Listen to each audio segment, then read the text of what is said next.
Coledocolitiasis. Las piedras de la vesícula, las piedritas que hemos estado hablando de la vesícula, pueden pasar al colédoco. Y cuando pasan al colédoco se llaman coledocolitiasis. Corresponden a la causa más frecuente de colestasis extrahepática. La palabra colestasis, ¿qué significa? Significa obstrucción de la vía biliar, ¿no? Éstasis, éstasis de la bilis, no avanza, se obstruye. Colestasis extrahepática. Los cálculos en el colédoco pueden ser primarios o secundarios. ¿Qué significa primario? Que nace ahí, se origina en el colédoco. Secundarios que vienen de otro lado. ¿De dónde vienen? De la vesícula. Ahora, ¿cuál es más frecuente? ¿Primario o secundario? Secundario, ¿no? Lo más probable es que hayan venido de la vesícula. ¿Okay? Ustedes encuentran una piedra en el colédoco, es mucho más probable que haya venido de la vesícula a que se haya formado ahí. De lejos, de lejos, de lejos. Se me ha metido algo al ojo. Así que si me ven llorar, no es. Ya. Bueno, un cálculo en el ojo. Ya. Hay un numerito acá que hay que recordar. ¿Cuál es la posibilidad de que la frecuencia de que una persona que tiene piedras en la vesícula también los tenga en el colédoco? ¿Cuánto es? 10%. De cada 10 personas que tienen piedras acá en la vesícula, una también lo tiene en el colédoco. Y eso es alto, ¿no? 10%. Entonces, la presencia de coledocolitiasis es 10% de las litiasis vesiculares. Diagnóstico es sencillo. Si se obstruye el colédoco, no avanza la bilis, nos ponemos amarillos.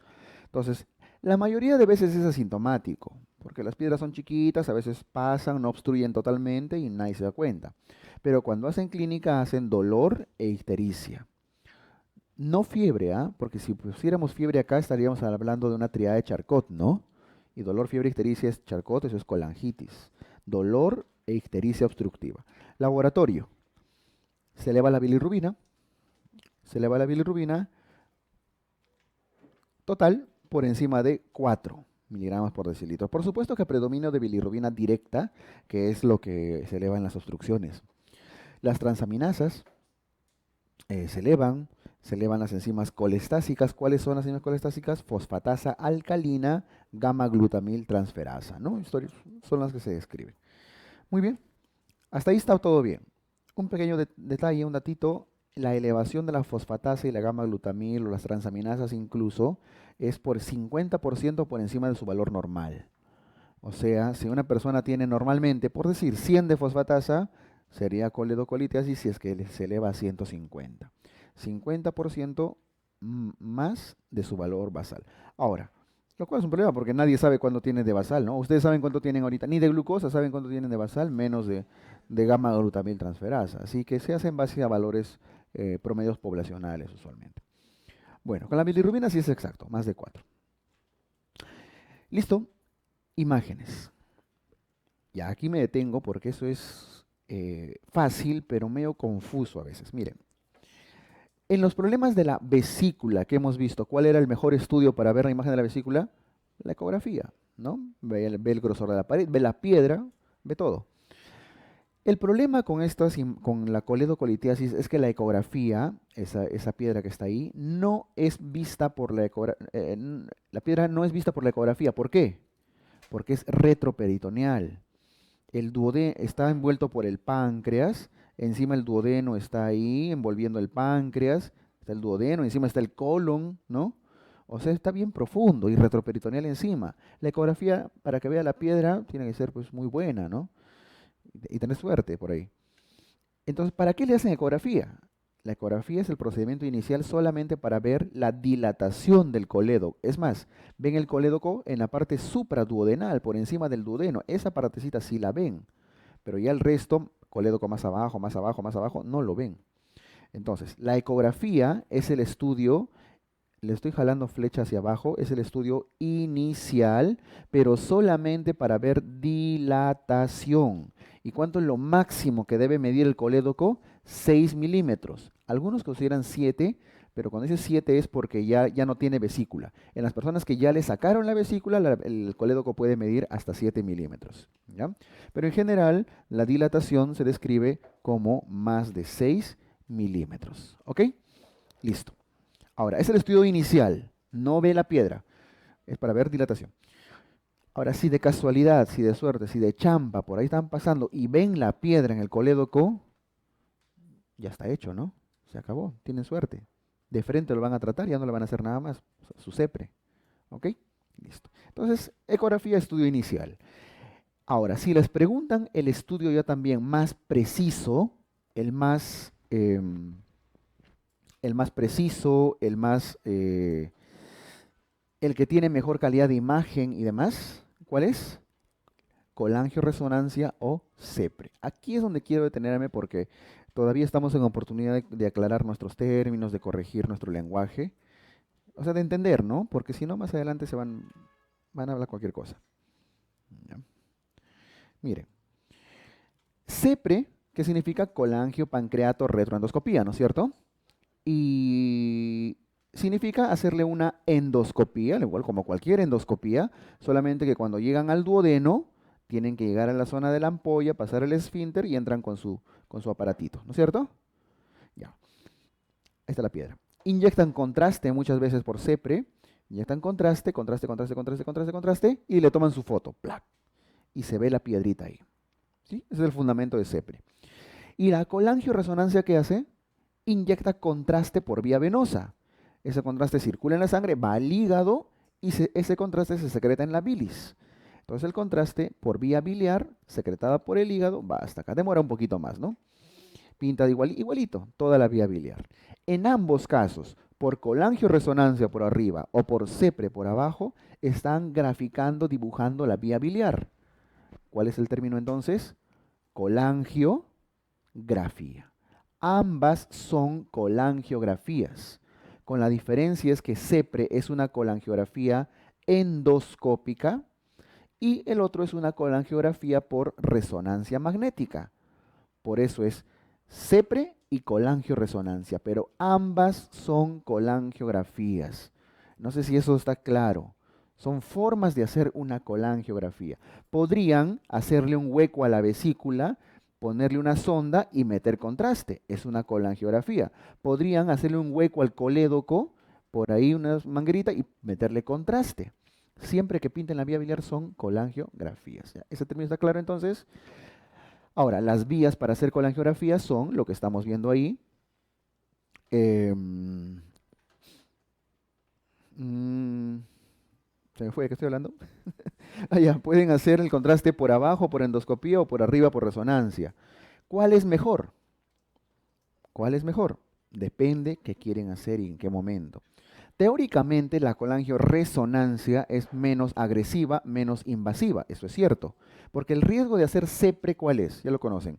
Pancreatitis, hemorragias, perforaciones, daños, ¿no? Como resonancia es menos invasivo, teóricamente se podría elegir. El problema o el tema es que el CEPRE tiene una gran ventaja. Hace diagnóstico y a la vez hace tratamiento. En el mismo procedimiento, si confirman su diagnóstico, hacen el tratamiento y se ahorran un montón de cosas, entre ellos costos. Entonces, estamos en un país donde los costos son básicos, ¿no? Entonces, muchas de las guías clínicas se basan en esto. Tiene que ver, ¿ah? Tiene mucho que ver. Entonces, si tienen que elegir entre colangioresonancia y CEPRE, les preguntan, ¿cuál de los siguientes es el mejor estudio diagnóstico para coledocolitiasis? CEPRE, CEPRE. Por más complicaciones que traiga, sigue siendo el mejor. Está resaltado, se ha preguntado hasta 3 veces ya en distintos exámenes. ¿Ya? Eso es si la pregunta es directa. ¿Cuál es mejor? CEPRE. Ahora, el otro tipo de pregunta es un caso clínico o una situación ya real en el que tienen que elegir, ¿le hago CEPRE o le hago colangioresonancia? Caso clínico, clave A, CEPRE, clave B, colangioresonancia. No le está preguntando cuál es el mejor estudio. Tienen que analizar el caso clínico. ¿Ya? Si les ponen en esa situación, ahí viene la yuca y lo complicado de este tema. Lo único complicado. Es todo el cuadro de la derecha, el tema de los predictores de coledocolitiasis y el algoritmo de toma de decisiones. Miren, antes de entrar a lo complicado, vamos de frente a que se entienda bien.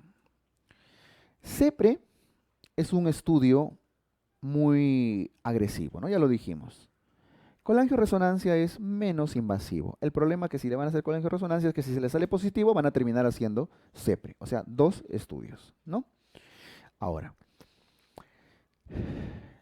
no, para hacer CEPRE, ustedes tienen que estar casi seguros de que sí hay piedra, ¿verdad? O sea, para meterle a esto un procedimiento tan invasivo, tienen que estar muy, muy convencidos de que realmente hay una piedra. Tienen que tener alta probabilidad de coledocolitiasis. En cambio, resonancia se hace si es que tienen duda diagnóstica. Ahí va, esa va a ser la conclusión. Estamos empezando por la conclusión para que se entienda mejor. ¿Ya? Por eso, cuando ven en este cuadrito, ven que todo empieza con que una persona tenía piedras en la vesícula, colelitiasis, y quieren saber si tiene además coledocolitiasis, ¿no? ¿Para qué? Para saber si le operan su vesícula o le hacen algo más. Entonces van a ver, esta es la conclusión a la que vamos a llegar. Puede tener baja probabilidad, alta probabilidad o probabilidad intermedia. Si tiene baja probabilidad de coledocolitiasis, no pasa nada, ¿no? Le sacan su vesícula, opera el interno, tranquilo, apagan su celular, nadie los va a llamar diciéndoles, doctor, está amarillo al día siguiente, ¿cierto? Porque su probabilidad era muy baja, lo operan tranquilo, Colelab. Si la probabilidad es alta, están muy seguros de que hay piedra, CEPRE. Y si tienen duda diagnóstica, probabilidades intermedias, lo mejor es colangioresonancia. ¿Me dejo entender? Entonces, si están muy seguros, córranse el riesgo, CEPRE. Si no están seguros, mejor colangioresonancia. Y dependiendo de eso ya deciden. ¿Y de dónde sale esa probabilidad alta, baja o intermedia? De los predictores de coledocolitiasis. ¿Y qué dicen los predictores de coledocolitiasis? Miren, hay tres grupos de predictores. Aquí concéntrense porque esta es la parte pesadita, es lo único. De ahí el resto es puro dato. Existen predictores muy fuertes, fuertes y moderados. Esos tres. Abajo es cómo se interpreta. Muy fuerte, fuerte y moderado. Miren que ni siquiera dice leve, moderado y fuerte, ¿ah? ¿No? Muy fuerte, fuerte y moderadito. ¿Ya? De más a menos. ¿Cuáles son predictores muy fuertes? Cálculo en el conducto biliar común. O sea, le hacen la ecografía y vieron el cálculo. ¿Habrá algo más fuerte que eso?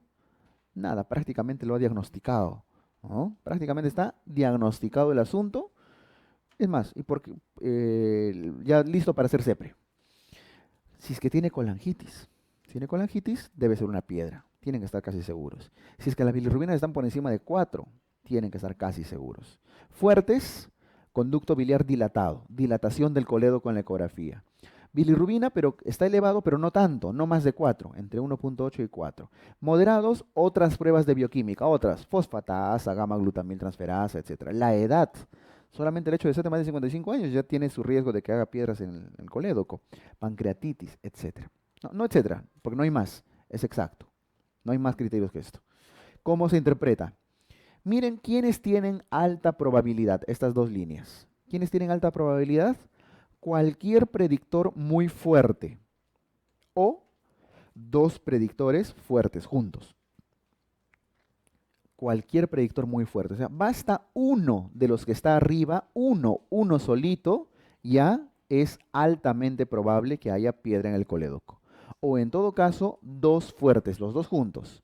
Que esté elevada la bilirrubina hasta 4 como máximo, porque si fuera más de 4 ya se convierte muy fuerte, ¿no? Que esté elevada la bilirrubina y que esté dilatado el colédoco, los dos juntitos. ¿Cuántas situaciones entonces tenemos para tener alta probabilidad de coledocolitiasis? 4. Las 3 muy fuertes y las fuertes cuando van juntitas. 1, 2, 3, 4. ¿Está bien? Si tienen alguno de esos criterios, ¿cuál era la decisión abajo? CEPRE, postoperatoria. CEPRE. Veamos qué más dice la interpretación. Si no hay predictores, sin ningún predictor, probabilidad baja. O sea, no hay pancreatitis, ni siquiera tiene edad avanzada. No hay ni fosfatasa elevada, no hay bilirrubinas elevadas, no hay conducto biliar dilatado, no hay nada. Baja probabilidad, no pasa nada. Lo que les decía, que opera el interno, ¿no? Ahí no va a haber ni un accidente. Seguros, tranquilos. No va a tener cálculos residuales porque su probabilidad era baja. No le hacen ni CEPRE, ni colangioresonancia, ni nada. El tema está arriba en el texto, todos los otros casos, probabilidad intermedia. ¿Y cuáles son todos los otros casos? Por ejemplo, que tenga alguno de estos moderados, fosfatasa elevada, gamma glutamil transferasa elevada, 60 años, ¿no? Que tenga un fuerte, solo uno, porque para que sea alta probabilidad eran los dos juntos, ¿no? Que solamente haya dilatación del colédoco y nada más, no hay ictericia. O al revés, que haya ictericia, leve, pero que no haya dilatación del colédoco. Todas esas situaciones generan duda diagnóstica, algo así como el Alvarado 456, algo parecido. ¿Qué hacen ahí? Confirmar con imagen, colangioresonancia. Si eso sale positivo, ya, pues siempre. Otra alternativa es la colangiografía intraoperatoria, pero se prefiere la colangioresonancia. Ya con eso quédense. No sé si eso está entendible. Finalmente, entonces, para resumir, si están seguros que no hay piedra, le sacan su vesícula y tranquilos. Si están seguros que hay piedra, CEPRE. Y si están dudando, mejor una colangioresonancia antes de dañarlo, ¿no? Antes de hacerle daño. Listo. Un pequeño comentario fuera del examen. Eso no les van a preguntar. Pero es para la vida. Si han hecho externado o algo y por ahí han hecho rotaciones en servicios de cirugía, quizá lo hayan visto. ¿Cuáles son las pruebas que a veces los cirujanos piden, pero así... De pronto ustedes llegan ya a la emergencia, a su piso de hospitalización y hacen las historias clínicas, ¿no? La evolución del día. Y se esfuerzan, pues, ¿no? Por hacer la historia clínica, 4 hojas SOAP, ¿no? Puta, buen estado general, evolución, pase, lote, todo lo que han aprendido. Hacen su historión y presentan el caso clínico. Y el cirujano, a ver, les escucha, ¿no? Sí, mira, vive en una vivienda propia, ¿no? Tiene 3 perros, ¿no? Agua potable. Todo hablan. Y al final el cirujano está ahí chateando, ¿no? ¿Cuánto es su fosfatasa? Lo único que le interesa es la fosfatasa. Es la fosfatasa, la gamma glutamil. No sé si han visto ese dato, lo van a ver. Y usted le dice, está elevado, listo, prográmalo. O está normal, ya, no pasa nada. Hay un error histórico en creer que, por eso se llaman enzimas colestásicas, en creer que la fosfatasa y la gamma glutamil transferasa tiene más valor que la bilirrubina. ¿Dónde está? Ni siquiera está en fuerte en su cuadrito. Ni siquiera lo mencionan, pero está en otras pruebas. Está en moderado, o sea, ya no sirve. ¿Cuál tiene más valor? ¿Una fosfatasa con su gamma glutamil medido con el laboratorio ROE o una bilirrubina medido en la posta de la esquina? Su bilirrubina tiene mucho más valor. Así que si el paciente llega y le dice, doctor, solo tengo 5 soles para un examen, ¿qué le van a pedir? Bilirrubina, tiene mucho más valor. En el examen, si les preguntan cuáles son las enzimas que determinan de la expresión del colédoco, marquen enzimas colestásicas, por eso se llaman así. Pero en el día a día noten, y esto es mucho más científico, ¿ya?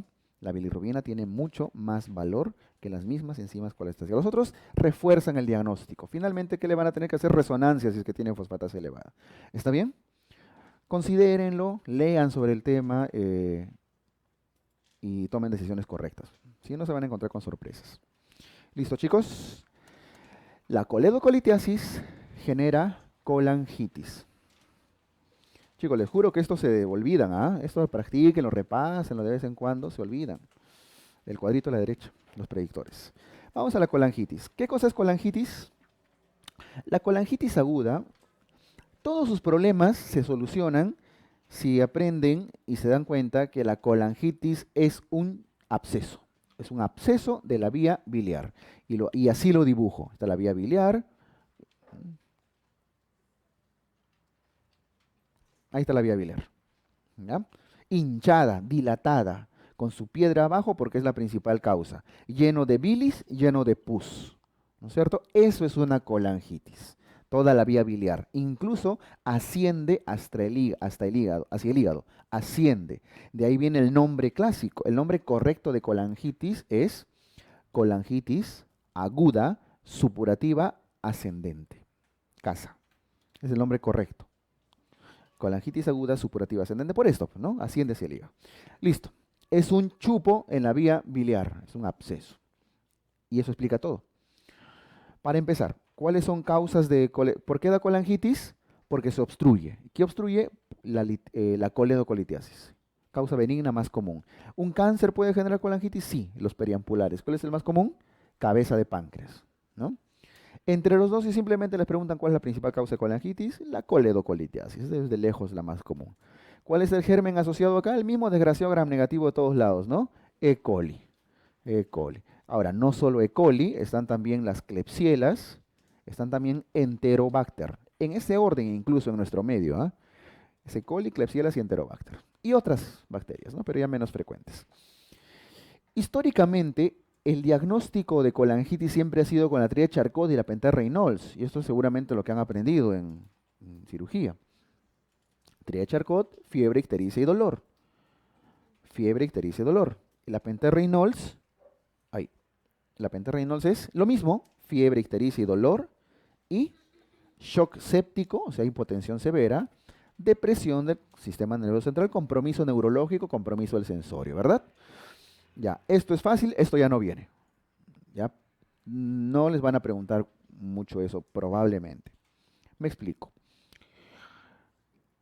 Hoy en día, los criterios diagnósticos ya han superado el simple Charcot o Reynolds. Las guías de Tokio han aclarado esto, han estandarizado cómo se diagnostica una colangitis. Miren, es muy parecido a la colecistitis. Hay signos sistémicos de inflamación. ¿Cuáles son los signos sistémicos? Fiebre, leucocitosis, PCR, igual que en colecistitis, eso no cambia. Y signos de colestasis, o sea, de obstrucción. En colecistitis, ¿cuál era eso? Signos locales de inflamación, ¿no? Murphy, lo que estábamos hablando. Acá habla más de la obstrucción. ¿Cuáles son esos signos de obstrucción? Ictericia, bilirrubinas elevadas, fosfatasa, gamma-glutamil, cualquiera de ellos. Y estudios de imágenes, las colangiografías a la cabeza, de todas las, al menos todas las que hemos mencionado. Tomografías, bueno, colangioresonancia es una colangiografía, ¿no? ¿Qué dice Tokio? A más B, sospecha diagnóstica. Combinamos, por ejemplo, fiebre e ictericia. Leucocitosis con fosfatasa alcalina elevada. PCR y bilirrubinas elevadas. Basta uno de cada uno, cualquier combinación tienen que sospechar colangitis. ¿Coincide con Charcot? Por supuesto, tiene fiebre e ictericia. Un signo sistémico, un signo obstructivo. Significa que el dolor está por demás en nuestra triada. Ahora, por eso es que el Tokio dijo Charcot. El problema de Charcot es cierto, si viene un caso clínico que tiene fiebre, ictericia, dolor, Charcot, es colangitis, eso nadie lo duda. El problema es que esperaban a que haya dolor para tener su triada y decir recién ahí hay colangitis. O sea, se subdiagnosticaba. Se esperaba que avance mucho el caso, porque el dolor ya viene cuando está muy reventando, y recién ahí diagnosticaban. La sensibilidad del estudio bajaba. No sé si me dejo entender. Al quitarle dolor, y es más, ampliar las posibilidades inflamatorias y obstructivas, el diagnóstico se hace más probable, ¿cierto? Aumenta la sensibilidad diagnóstica. Entonces, Charcot sigue siendo real, sigue siendo vigente, es colangitis, pero ahora puede ser colangitis cualquier cosa. Una bilirrubina con leucocitosis es probablemente una colangitis. ¿Está claro eso? Es como probablemente les van a venir las preguntas en adelante sobre colangitis. Ahora, si tiene Charcot, marquen colangitis, ¿eh? Eso no ha cambiado. Sigue formando parte del diagnóstico. Y para confirmar, imágenes, colangiografía, el mismo CEP, la colangiografía endoscópica, o sea, CEPRE sigue siendo el estudio diagnóstico de elección. Colangiografía endoscópica le voy a poner, ¿ya?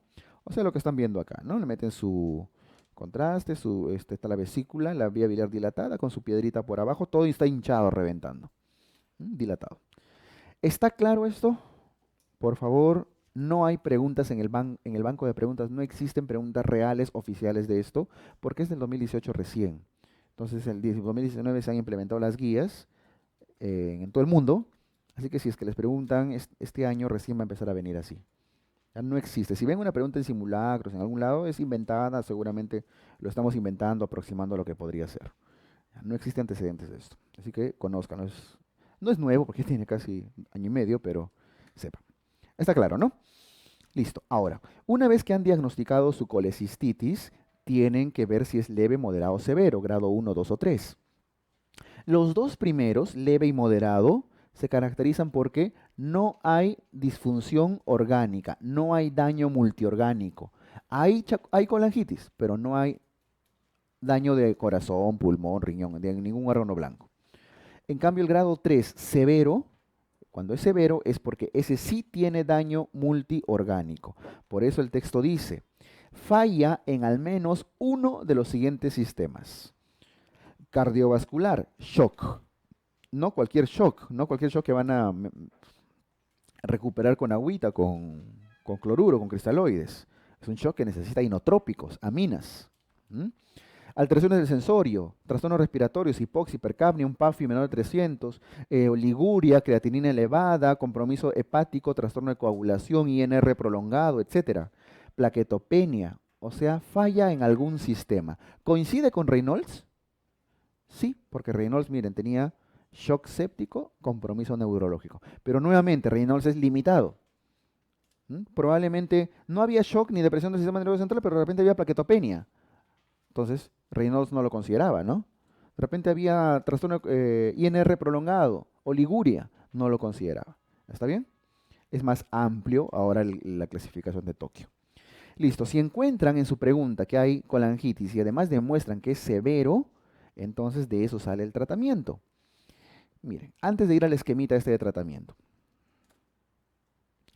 ¿por qué empecé este tema diciendo que la colangitis es un chupo en la vía biliar? ¿Y qué le hacen a sus chupos? Los revientan, los drenan, ¿no es cierto? ¿Cuáles son las vías de drenaje de este chupito en la vía biliar? Una de ellas, y la más importante y la de elección, lo ideal, sería entrar con su endoscopio, o sea, con su CEPRE, ¿no es cierto? Entran por el esfínter. Primero que ponen en contraste un poquito para confirmar que hay una dilatación y demás, y una piedra. Y una vez que tienen confirmado, cortan el esfínter, sacan su piedra de ahí y drena solito. Lo desatoran y sale todo el huaico, ¿no es cierto? Incluso le pueden poner una sondita, le echan clorurito, lo lavan, o sea, pueden hacer todo su procedimiento de drenaje. Eso es una CEPRE, un drenaje por CEPRE. Pero eso solamente pueden hacer cuando es leve o moderado. Pero cuando ya es severo, lo voy a hacer acá de moradito, en estadios de severidad no pueden hacer CEPRE, está contraindicado cuando hay trastorno de coagulación y demás. ¿Qué hacen? Tienen que drenar por vía quirúrgica. ¿Y qué opciones quirúrgicas de drenaje tienen? Lo tienen escrito ahí, pero miremos la imagen, que es más importante. Le pueden hacer un huequito a la vesícula y pasarle una sondita, un drencito, una folia y puede ser lo que sea, y por ahí drenar todo, ¿cierto? Con eso no están desatorándolo, ¿ah? No están sacando la piedra, solo lo están descomprimiendo para drenarlo, que mejore el estado del paciente y después le harán su CEPRE, ¿no? En algún momento. Alguien tiene que sacar esa piedra. A ver, esto es solo para descomprimir la vía biliar, para que mejore el estado general del paciente. ¿Cómo se llama eso? El procedimiento de abrir la vesícula y ponerle un dren. Colecisto, porque estamos hablando de vesícula. Ostomía, porque con una sonda están ostomizando la vesícula. Colecistostomía. No olviden que ostomía, en una de sus acepciones, significa comunicar una víscera hueca con el exterior. Si comunican la tráquea, le hacen un hueco a la tráquea y le ponen una cánula, ¿cómo se llama? Traqueostomía. Tienen un hemotórax y van a drenar el tórax y le colocan un tubo. Están haciendo toracostomía. Ostomizar es colocar un tubo, un dren, algo, entre sus muchas acepciones, ¿no? Digamos que no pueden optar por la vesícula. Otra opción de drenaje es abrir el colédoco, hacerle un huequito, drenar por ahí, incluso hasta podrían sacar la piedra por ahí, ¿no? Con una pincita. Y dejarle el dren. ¿Cómo se llama el dren para colédoco? El Drenker, ¿no es cierto? Esto es una exploración de la vía biliar con su respectivo drenaje más Drenker, que ya lo van a conocer bastante. Todos los días en su internado van a estar midiendo cuánto sale por el dren. Y la otra opción es punzar el hígado, atravesar el hígado con una aguja, obviamente con guiados por un tomógrafo o algo, y por ahí meter un drencito incluso, y por ahí drenar. Es un drenaje percutáneo. ¿Cuál de estos creen que es el mejor, el menos agresivo para el paciente? La colecistostomía. ¿A quién le importa si le hacen un hueco a la vesícula? Igual la van a sacar en algún momento, ¿no? No pasa nada. La colecistostomía sería lo ideal, ¿no? El colédoco, porque abrir el colédoco sí de todas maneras tiene su riesgo de que no cierre bien, de que fistulice o algo, se estenose o algo, ¿no? Pero sería su segunda opción. El drenaje percutáneo, aunque les parezca así, no, pero es menos invasivo y esto, de todas maneras es peligroso porque punzar el hígado, un hígado en un paciente con trastorno de coagulación, con plaquetopenia, ustedes punzarían su hígado así a ciegas, lo más probable es que le atraviesen vasos y que haga un hematoma, ¿no? Grande en el hígado. Entonces es peligroso. Siempre la colecistostomía sería lo ideal. ¿Ya? Listo. ¿Está claro estas vías de drenaje? Pregunta de todos los años, el tratamiento de la colangitis. ¿Ah? Entonces, cuando es grado 1 y grado 2, drenaje por CEPRE. Cuando es grado 3, el drenaje es quirúrgico a la cabeza, colecistostomía. Colecistostomía, que es, como están viendo, ahí hacerle su huequito a la vesícula y ponerle su sondita. O un drenaje percutáneo. Listo. Complicación frecuente de la colangitis, empezamos hablando el tema por ahí, asciende al hígado, forma abscesos hepáticos. ¿Ok? ¿Listo?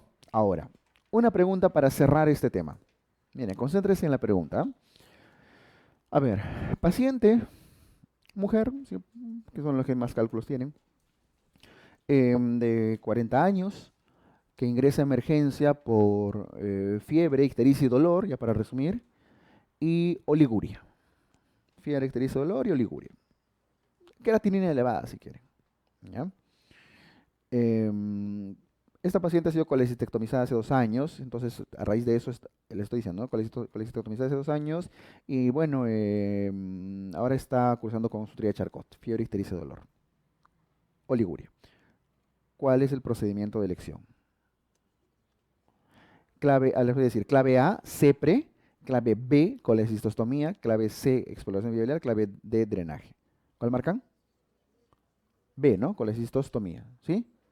¿Sí? ¿Sí? ¿No? ¿Sí? ¿No? Pero varios dijeron sí, ¿ah? Ya se han dado cuenta.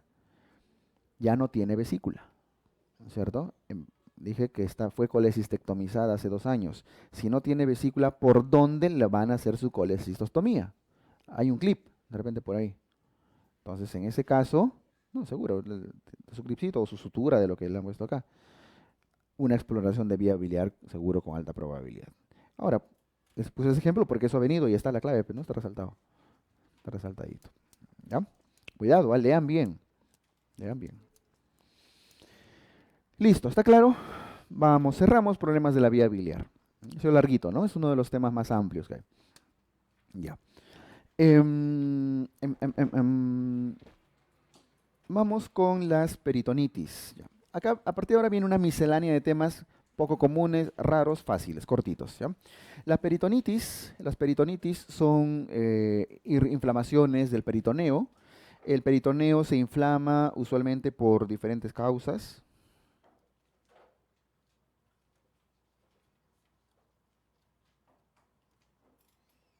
Ya. ¿Cuáles, ¿Cuáles son los líquidos, las sustancias que tienen más capacidad de irritar el peritoneo? O sea, que generan peritonitis más compleja, más complicadas. El contenido intestinal en general. ¿Ya? Los líquidos gástricos, pancreáticos, porque generan proteólisis, ¿no? Es ácido, el otro es proteolítico. Gástricos, pancreáticos e intestinales en general. Porque después, menos intenso ya es la sangre y menos intenso es la orina misma. Pero igual genera peritonitis. Me parece de los que más son más irritantes para el peritoneo. Pueden ser primarias, secundarias o terciarias. Las primarias, primario significa que se origina ahí, que se origina en el mismo peritoneo. Eh, Podría ser incluso espontáneo o venir por vía hemática, por algún lugar, por vía vascular. En general, las primarias se caracterizan porque no hay apertura visceral, no hay perforación, no perforación le voy a poner, ninguna víscera se perfora. ¿De dónde viene la peritonitis entonces? A veces de forma espontánea, a veces por punción, no perforación. Usualmente es un solo germen el que afecta acá. Puede ser E. coli, sobre todo en pacientes que están en diálisis cirróticos, pueden ser streptococos o podrían ser incluso estafilococos, pero siempre es uno solo y el tratamiento suele ser antibiótico terapia dirigido a ese germen. Bien. La peritonitis secundaria es secundario a algo. ¿Secundario a qué? A perforación intestinal visceral. ¿Y cuál es la víscera que más se perfora? El apéndice, ¿no? secundarios a perforaciones. El germen más frecuente, si se está perforando una víscera, es totalmente polibacteriana, ¿verdad? Ahí puede ser cualquier cosa, cualquier germen. ¿Y cuál es el procedimiento, el tratamiento? Cirugía. Las peritonitis secundarias se operan. Se operan. Las terciarias son cualquiera de las dos anteriores, puede ser primaria o secundaria, cualquiera de ellas, que primaria o secundaria, pero que es resistente o recurrente al tratamiento. O sea, me explico. Tienen una primaria o secundaria que han operado bien, si correspondiera, de repente le han dado sus antibióticos, y le han dado pues de antibióticos, le han metido un poco de ertapenem, un poco de linezolid, colistina, poquito, amfotericina le han metido ahí, un baigón, por si acá. O sea, le han metido todo lo que han podido poner. Y la paciente sigue con peritonitis. Entonces, ¿qué tienen que pensar? ¿Por qué es tan recurrente, resistente al tratamiento? Porque hay inmunosupresión. Usualmente está asociado a inmunosupresión, ¿ya? Hongos resistentes, demás. ¿Listo? Entonces, ahí está. Primaria, antibiótico, secundaria, quirúrgico. Ahora, entre las tres, ¿cuál es más frecuente? La secundaria, pues, ¿no? La secundaria es la más frecuente de todas. ¿Y secundaria qué es? Secundaria apendicitis generalmente. Estas peritonitis secundarias generalmente forman abscesos, abscesos intraabdominales residuales, ¿ya? Los abscesos residuales pueden ocurrir en cualquier parte del abdomen, ven espacio sufrénico, Morrison, Douglas, etcétera. El más frecuente es el espacio subfrénico. A ver, ¿a qué me estoy refiriendo con esto? Miren, a ver, la espalda, zona lumbar, ya está. Um, Nos ubicamos, ¿sí? Que he dibujado, ¿no? Están sus pies abajo y su carita arriba. ¿Ya? Está echado. Está el diafragma, más o menos por acá. Vamos a poner el diafragma con sus pulmones. Estamos de costado, ¿no? Su hígado, su riñón, hígado, riñón, pulmón. De repente es una chica, su uterito. ¿Ya?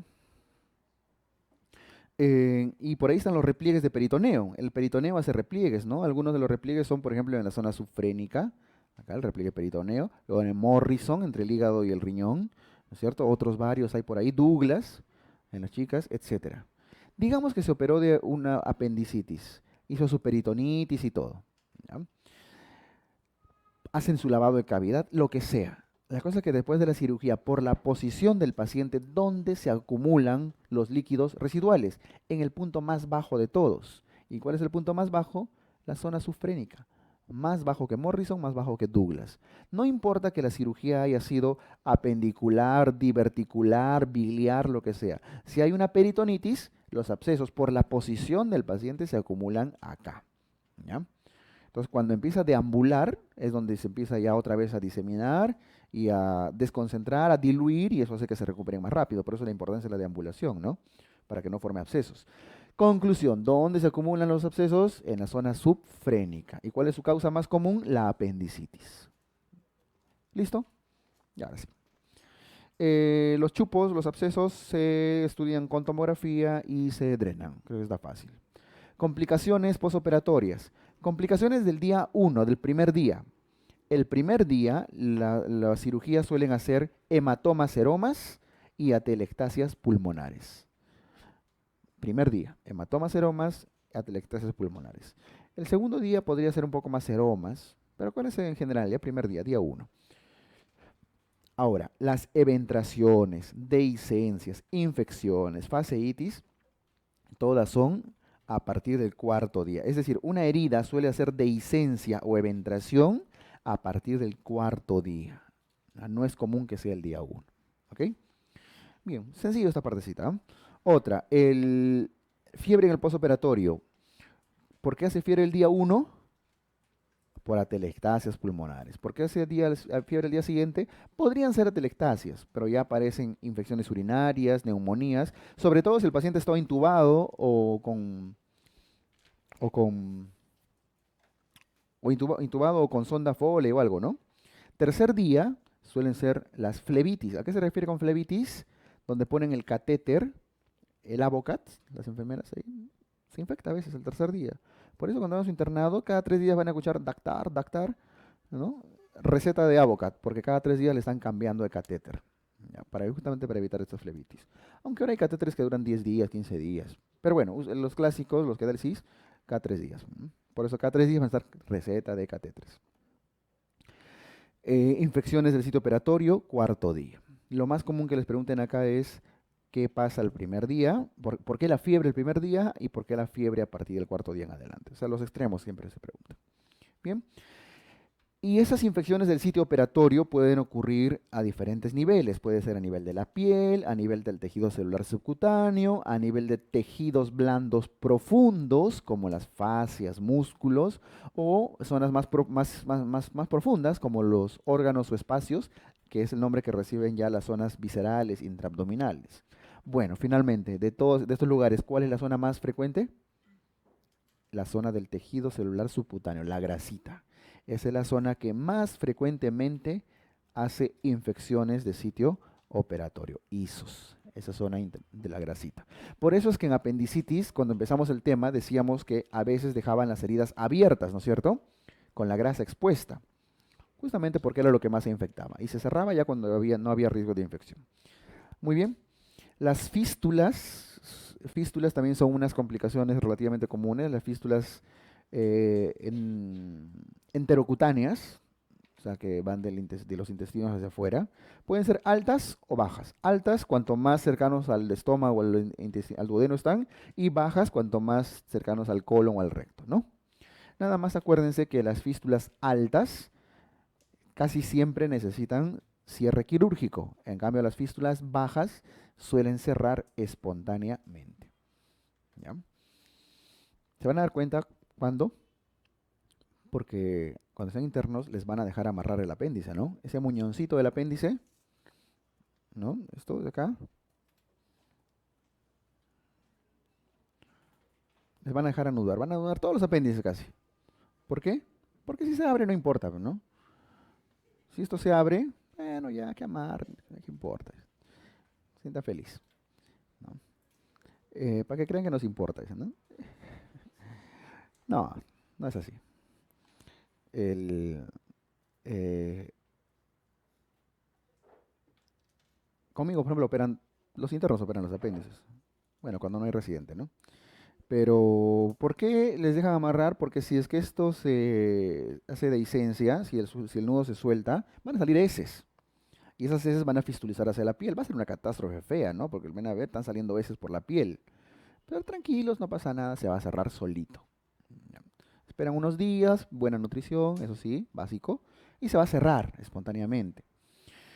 Pero, ¿les dejarán suturar un punto en el duodeno alguna vez? Jamás. Porque si eso se abre, lo están condenando al paciente a cirugías y cirugías y cirugías. Nunca se va a cerrar. ¿Ya? Eso no se va a cerrar jamás. Bueno, se va a cerrar, pero después de mucho, mucho, mucho trabajo. Entonces, las fístulas bajas cierran solitas, y las fístulas altas necesitan cirugía. Hay más criterios, el volumen de salida y eso. Con el banco de preguntas vamos a ampliar un poquito cuando nos toquen esos temitas. Listo, ¿está fácil? ¿Qué más tenemos acá? Ya. Vamos a abdomen agudo vascular. ¿A qué nos referimos con abdomen agudo vascular? Hasta ahora, todo lo que hemos conversado del apéndice, de la vesícula, de los divertículos y demás, ¿qué tenían en común todos los casos? ¿Cuál era la causa? Obstrucción del apéndice, obstrucción del cístico, obstrucción del divertículo, obstrucción del colédoco. Todo tenía como causa común que se obstruía la víscera, ¿no es cierto? Y eso generaba todo el dolor y todo el problema. En el abdomen agudo vascular, lo que se obstruye es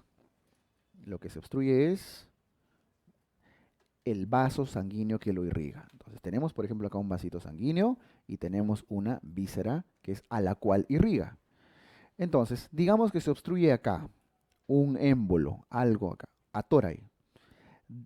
Ya no pasa sangre por ahí y todo el segmento que irrigaba se necrosa, hace isquemia. Y de ahí viene el dolor. Entonces ya no es un problema de obstrucción de la víscera, sino obstrucción del vaso sanguíneo que lo irrigaba. ¿Ok? Listo, eso está claro. Si se obstruye, incluso más proximal acá, todo el tronco, todo se va a necrosar, ¿no es cierto? Imagínense que se obstruye la raíz de la arteria mesentérica superior. ¿De dónde irrigaba la mesentérica superior? Intestino primitivo medio de la embriología, segunda porción del duodeno hasta el colon transverso. Todo necrosado. ¿Es posible eso? Por supuesto, y más común de lo que creen. Entonces, vivir sin intestino ya pues, no es como vivir sin aire, ¿no? Hasta canción hay de eso.